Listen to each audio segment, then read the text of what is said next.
जय हिंद। आप सभी का केमिस्ट्री क्लास में स्वागत है। दोस्तों, लर्निंग थ्योरी के अंतर्गत यानी अधिगम सिद्धांत के अंतर्गत आज का जो सिद्धांत है वो टॉलमेंट का अधिगम सिद्धांत है और इसके बारे में विस्तृत रूप से जानेंगे कि टॉलमैन ने कौन सा अधिगम का सिद्धांत जो दिया है वो क्या है। सबसे पहले जान लेते हैं सामान्य जानकारी एडवर्ड चेस टॉलमैन के बारे में। इनका जो जन्म है वो 14 अप्रैल 1886 ईस्वी को वेस्ट न्यूटन में हुआ था जो अमेरिका में है, और इनकी मृत्यु भी नवंबर 30 नवंबर 1959 ईस्वी में हो गया था। इनका जो टोटल एज हुआ वो 73 साल की अवस्था में यानी बर्कले कैलिफोर्निया में इनकी मृत्यु हो गई। ये जो राष्ट्रीयता थी वो अमेरिकन या एक अमेरिकन मनोवैज्ञानिक थे। ये जो इनकी जो प्रसिद्धि हुई थी, इनको जिस रूप में जाना जाता है वो behavioural psychologist, cognitive map, latent learning, फॉरबोजी बिहेवियर्स आदि के रूप में टॉलमैन को जाना जाता है। इनका जो फील्ड था वो साइकोलॉजिस्ट। डॉक्टर एडवाइजर जो थे एडविन बाइसल हॉल्ट के, ये डॉक्टरल एडवाइजर थे। जानते हैं इन्होंने जो अधिगम सिद्धांत दिया है, टॉलमैन का जो अधिगम सिद्धांत है वो क्या है। टॉलमैन सीखने के व्यवहारवादी सिद्धांत और संज्ञानात्मक सिद्धांत एक मिले जुले रूप को स्पष्ट करते हुए एडवर्ड चेस टॉलमैन ने 1932 में एक अधिगम सिद्धांत का प्रतिपादन किया। टॉलमैन के सिद्धांत को एसएस सिद्धांत के तहत रखा गया। जो टॉलमैन का सिद्धांत था उसे एसएस सिद्धांत के अंतर्गत रखा गया। इस सिद्धांत को अन्य कई नामों से जाना जाता है, जिन अधिगम सिद्धांत, जिन गेस्टाल्ट सिद्धांत, प्रत्याशा अधिगम सिद्धांत, उद्देश्य अधिगम सिद्धांत, एसएस अधिगम सिद्धांत और लेटेंट अधिगम सिद्धांत। यानी कि जो टॉलमैन ने जो सिद्धांत दिया अधिगम के, उन्हें कई नामों से जाना जाता है टॉलमैन का सिद्धांत।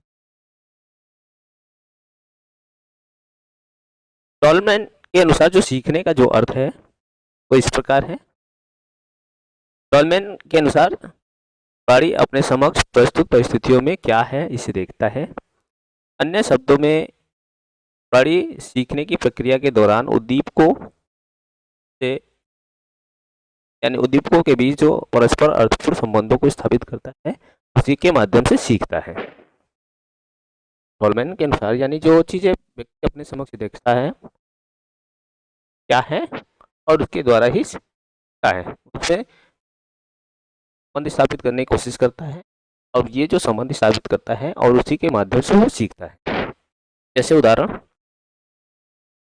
इन्होंने एक भूल-भुलैया रखा। भूल-भुलैया में चूहा ने बाएं जाने पर क्या और दाएं जाने पर क्या और सीधा जाने पर क्या है। जैसे चूहा है कि बाएं जाने पर क्या मिलेगा, सीधे जाने पर क्या मिलेगा और दाएं जाने पर क्या मिलेगा। तो इस प्रक्रिया से संज्ञानात्मक योग्यता की सहायता से संपूर्ण उद्दीपक परिस्थिति का एक मानसिक मैप विकसित कर लेता है। इस मानसिक चित्र या मानसिक मैप को संज्ञानात्मक नक्शे के रूप में संबोधित किया जाता है। यानी कि जैसे चूहा बाएं जाने पर क्या चीज़ देखता है उसको एक माइंड में मैप कर लेता है, सीधा जाने पे जो चीज़ मिलता है उसको देखता है उसको माइंड मैपिंग कर लेता है, या दाएं जाने पे देखता है उसको माइंड मैपिंग कर लेता है।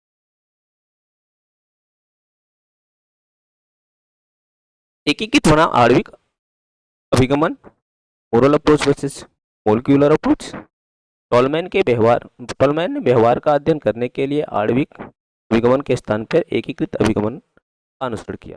यानी मोलर अप्रोच जो है, मोलर अप्रोच का जो व्यवहार होता है वो बड़ा होता है, मोलिकुलर अप्रोच में छोटा व्यवहार होता है। जैसे मोलर अप्रोच जिस सदैव उद्देश्यपूर्ण होता है, यांत्रिक नहीं होता है और ये बड़ा व्यवहार होता है।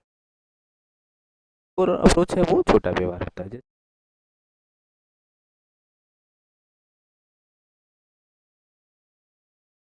साइन गेस्टाल्ट या एसएस सिद्धांत। साइन एसएस सिद्धांत का मतलब साइन लीड टू साइन, यानी कि एक साइन दूसरे साइन को क्या करता है वो लीड करता है। एक साइन दूसरे साइन को लीड करता है हमेशा।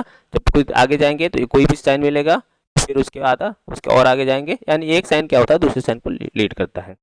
एस साइन होलिस्टिक व्यू में देखते हैं, यानी कोई भी चिन्ह सिद्धांत होता है उसको हम क्या करते हैं, होलिस्टिक व्यू में परसेप्शन करते हैं। इसलिए इसे टॉलमैन का होलिस्टिक व्यू के नाम से भी जाना जाता है, एस।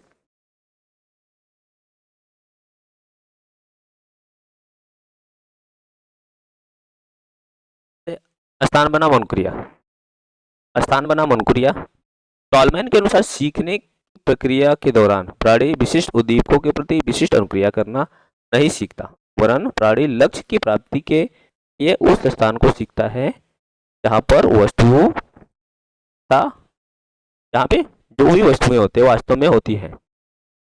टॉलमैन ने स्थान को महत्व दिया, अनुक्रिया की अपेक्षा अनुक्रिया को महत्व नहीं दिया, स्थान को महत्व दिया। क्योंकि व्यक्ति अगर उस स्थान पे जाएगा तभी वो अनुक्रिया करेगा, अगर वो स्थान ही नहीं होता तो अनुक्रिया करने की नौबत नहीं आएगी। तो इसलिए टॉलमैन ने स्थान को महत्व दिया है।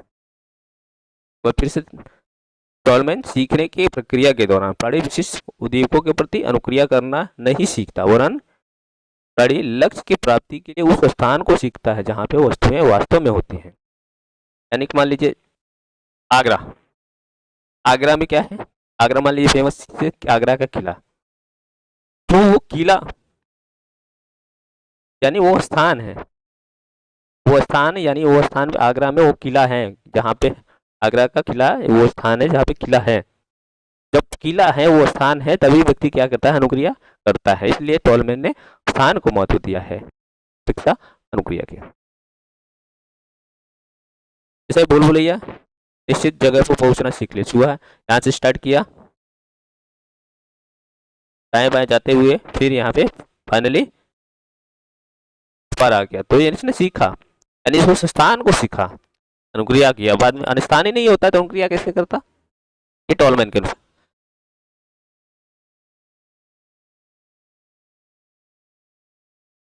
प्रत्याशा, पुरस्कार प्रत्याशा। टॉलमैन के अधिगम व्यवहार का उद्देश्य परक मानते हैं, यानी टॉलमैन ने अधिगम व्यवहार को उद्देश्य परक मानते हैं और उन्हें कहते हैं कि सीखते समय प्राणी अनुक्रिया केंद्रित न होकर लक्ष्य केंद्रित होता है। यही कारण है कि सीखते समय प्राणी अपने प्रयासों के प्रतिफल के रूप में कुछ पाने का प्रत्याशा अवश्य रखता है, जिसे टॉलमैन ने पुरस्कार कहा है।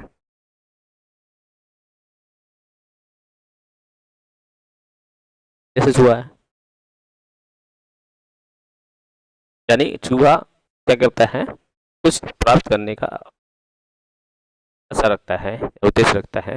हम दाएं जाएंगे तो क्या मिलेगा, बाएं जाएंगे क्या मिलेगा, और सीधे जाएंगे तो क्या मिलेगा, ये इसका एक उद्देश्य है। सही अनुक्रिया करने पे क्या मिलेगा, इसको भोजन मिलेगा।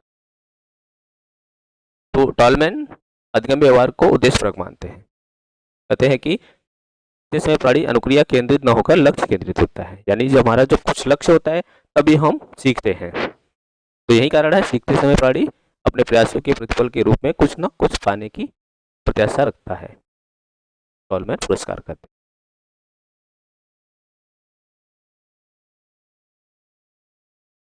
टॉलमैन ने जो सीखने के जो प्रकार बताए हो, टॉलमैन ने 49 में प्रकाशित किए थे।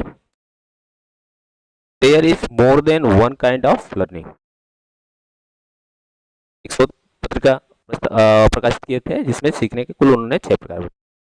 कैथेसिस, प्रणोद विभेदन, तुल्यता विश्वास, क्षेत्र प्रत्याशा, क्षेत्र संज्ञान मोड और पेशी प्रारूप। जानते हैं कैथेसिस क्या है?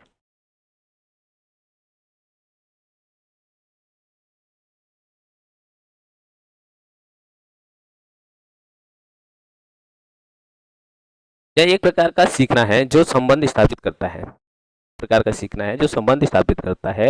जब व्यक्ति किसी विशेष प्रणोद में किसी विशेष उद्दीपक या वस्तु के साथ संबंध स्थापित करना सीख जाता है तो उसे कहते हैं कैथेसिस। जैसे मान लीजिए फॉर एग्जाम्पल, तटवर्ती क्षेत्रों के निवासी भूख प्रणोद को समुद्री भोजन से जोड़कर समुद्री भोजन का सेवन करना इसलिए सीख जाते हैं क्योंकि तटवर्ती क्षेत्रों में भोजन सरलता से उपलब्ध होती है, यानी वहाँ पर वो चीज़ें कनेक्ट कर लेते हैं, तो इसे क्या करते हैं, कैथेसिस, एक दूसरे के साथ संबंध स्थापित कर लेना।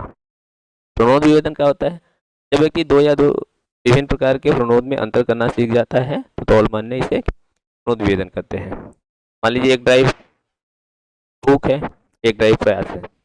पाए जाने पे मान लीजिए पानी मिलेगी, पाए जाने पे भोजन मिलेगा। ये दो प्रणोद में अंतर करना सीख गया। तुल्यता विश्वास, तुल्यता विश्वास यानी जब किसी उपलक्ष्य का वही प्रभाव होता है, लगभग जो लक्ष्य का प्रभाव होता है, टॉलमैन ने इसे क्या कहा? तुल्यता विश्वास।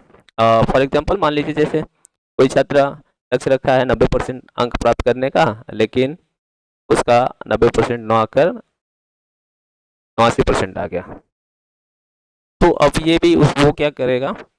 हाँ, उस पर तुल्यता विश्वास होगा। चलो 90 तो मैंने लक्ष्य रखा था लेकिन 89 आया और इसके समकक्ष कोई नहीं है, तो वो 90 के समान उसको संतुष्टि प्रदान करेगा।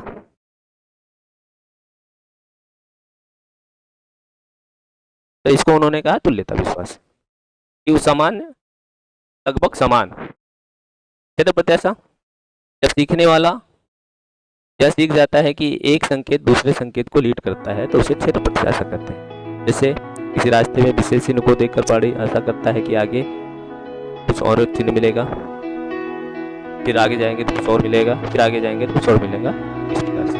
क्षेत्र संज्ञान मोड,